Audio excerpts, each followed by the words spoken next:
ಒಬ್ಬ ಆಕಾಂಕ್ಷಿ ಆದಾಗ ಟಿಕೆಟ್ ಸಿಕ್ಕಿಲ್ಲ ಅಂತಂದಾಗ ನೋವಾಗೋದು ಸಹಜ. ಅದರಲ್ಲಿ ನಾನೊಬ್ಬ ಹೆಣ್ಮಗಳು, ನನಗೆ ಮತ್ತಷ್ಟು ದುಃಖ ಆಗೋದು ಸಹಜ. ಯಾಕೆ ಅಂತಂದ್ರೆ ಇವತ್ತು ನಮ್ಮ ಜಿಲ್ಲೆಯ ಜನರು ನನ್ನನ್ನು ಸಂಸದಳಾಗಿ ನೋಡಬೇಕು ಅನ್ನುವಂಥ ಕನಸು ಒಂದು ಕಡೆ ಇದ್ದರೆ, ಎಲ್ಲ ನಮ್ಮ ಕಾಂಗ್ರೆಸ್ ಕಾರ್ಯಕರ್ತರು ಈ ಸರಿ ನಮ್ಮ ಕಾಂಗ್ರೆಸ್ ಬಾವುಟವನ್ನು ಆರಿಸ್ಬೇಕು ಅನ್ನುವಂಥದ್ದು ಒಂದು ಕನಸಾಗಿತ್ತು. 20 ವರ್ಷದ ಮೇಲೆ ನಾವು ಗೆಲ್ಲಬೇಕು ಅನ್ನುವಂಥ ಒಂದು ಛಲವನ್ನು ತೊಟ್ಟು ಎಲ್ಲರೂ ಕೂಡ ಕೆಲಸ ಮಾಡಿದ್ವಿ. 5 ವರ್ಷದಿಂದ ಕೇವಲ ನಾನು ಒಬ್ಬಳೇ ಅಲ್ಲ, ವೀಣಾ ಕಾಶ್ಯಪ್ನವ್ರು ಅಷ್ಟೇ ಅಲ್ಲ, ನಮ್ಮ ಕಾಂಗ್ರೆಸ್ ಕಾರ್ಯಕರ್ತರು ಎಲ್ಲರೂ ಕೂಡ ಕೆಲಸ ಮಾಡಿದ್ರು. ಈ ಒಂದು ನಿಟ್ಟಿನಲ್ಲಿ ಇವತ್ತು ಟಿಕೆಟ್ ಸಿಕ್ಕಿಲ್ಲ ಅಂತಂದಾಗ ಬೇಜಾರಾಗೋದು ಸಹಜ.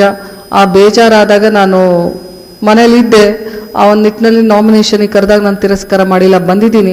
ಅವ್ರು ಯಾವಾಗ ಆಹ್ವಾನ ನೀಡ್ತಾರೋ, ಇವಾಗ ಮನುಷ್ಯನ ಅಗತ್ಯ ಇದೆ ಅಂತಂದಾಗ ಖಂಡಿತವಾಗ್ಲೂ ಅವರ ವೀಣಾ ಕಾಶ್ಯಪ್ನವ್ರು ಇಲ್ದಂಗೂ ಚುನಾವಣೆ ನಡೆಯುತ್ತೆ ಅನ್ನುವಂಥದ್ದು ಸಾಕಷ್ಟು ಜನರಲ್ಲಿತ್ತು.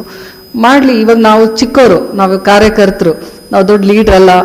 ಆ ಒಂದು ನಿಟ್ಟಿನಲ್ಲಿ ಇವತ್ತು ನನ್ನ ಅಗತ್ಯ ಇಲ್ಲ ಅಂತಂದಾಗ ನನ್ನ ಅಗತ್ಯ ಎಲ್ಲಿರುತ್ತೋ, ರಾಘವೇಂದ್ರ ಇಟ್ನಾಳವರು ಇವತ್ತು ರಾಜಶೇಖರ್ ಇಟ್ನಾಳವರಾಗಿರ್ಬೋದು, ರಾಘವೇಂದ್ರ ಇಟ್ನಾಳವರಾಗಿರ್ಬೋದು, ನನ್ನ ಅವಶ್ಯಕತೆ ಆ ಜಿಲ್ಲೆಗಿದೆ ಅಂತೇಳಿ ನನ್ನನ್ನು ಹಾಕಿಸ್ಕೊಂಬಂದ್ರು ಕೇಳಿ. ಆ ಒಂದು ಜಿಲ್ಲೆಯಲ್ಲಿ ನನ್ನ ಅವಶ್ಯಕತೆ ಇದೆ ಅಂದಾಗ ಅವಶ್ಯಕತೆ ಇದ್ದತ್ರ ಕೆಲಸ ಮಾಡುವಂಥದ್ದು ನಮ್ಮ ಧರ್ಮ. ಆ ಒಂದು ನಿಟ್ಟಿನಲ್ಲಿ ಅಲ್ಲಿ ಕೆಲಸ ಮಾಡಿದ್ದೀವಿ. ನಾವು ಮನೆ ಸೇರಿಲ್ಲ ಕಂಪ್ಲೀಟಾಗಿ, ನನ್ನ ಅವಶ್ಯಕತೆ ಎಲ್ಲಿದೆ ನಾನು ಅಲ್ಲಿ ಕೆಲಸ ಮಾಡಿದ್ದೀನಿ. ನೀವು ಹೇಳ್ತಾ ಇರೋದು ನಮ್ಮ ಜಿಲ್ಲೆಯಲ್ಲೂ ಕೆಲಸ ಮಾಡಬೇಕಾಗಿತ್ತು ಅಂತ. ಪಾರ್ಲಿಮೆಂಟ್ರಿ ಎಲೆಕ್ಷನು, ಅಸೆಂಬ್ಲಿ ಎಲೆಕ್ಷನಲ್ಲಿ ನಾನು ಎಲ್ಲ ಕಡೆ ಟೈಮ್ ಕೊಟ್ಟಿದ್ದೀನಿ. ನಮ್ಮ ಜಿಲ್ಲೆಯಲ್ಲಿ ಪ್ರತಿಯೊಂದು ಮತಕ್ಷೇತ್ರಕ್ಕೆ ಹೋಗಿ ನಾನು ಎಲೆಕ್ಷನ್ ಮಾಡಿದ್ದೀನಿ. ಪಾರ್ಲಿಮೆಂಟ್ರಿ ಎಲೆಕ್ಷನಲ್ಲಿ ಆ ಥರ ಮಾಡೋದಕ್ಕಾಗಲ್ಲ, ಸಮಯ ಕಡಿಮೆ ಇರುತ್ತೆ, ಕ್ಷೇತ್ರ ದೊಡ್ಡದಾಗಿರುತ್ತೆ. ಇವತ್ತು ಒಂದು ಪಾರ್ಲಿಮೆಂಟ್ರಿ ಕ್ಷೇತ್ರಕ್ಕೆ ನಾವು ಸಂಪೂರ್ಣವಾದಂಥ ಒಂದು ನಮ್ಮ ಜವಾಬ್ದಾರಿಯನ್ನು ತಗೊಂಡು ನಾವು ಅಲ್ಲಿ ಟೈಮ್ ಕೊಡ್ಬೋದು.